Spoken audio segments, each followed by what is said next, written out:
50 ವರ್ಷ ಆದ್ರೂ ನಿಮ್ RCB ಕಪ್ ಗೆಲ್ಲಲ್ಲ. ಈ ವರ್ಷ ಕೂಡ ನಿಮ್ಗೆ ಲಾಲಿಪಾಪೇ.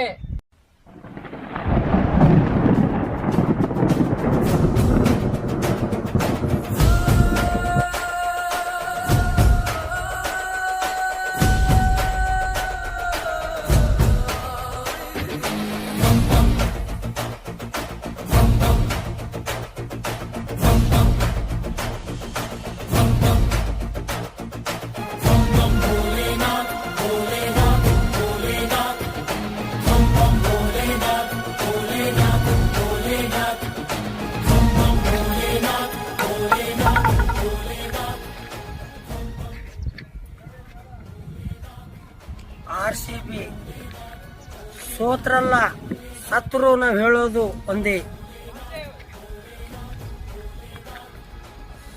ಈ ಸಲ ಕಪ್ ನಮ್ದೇ.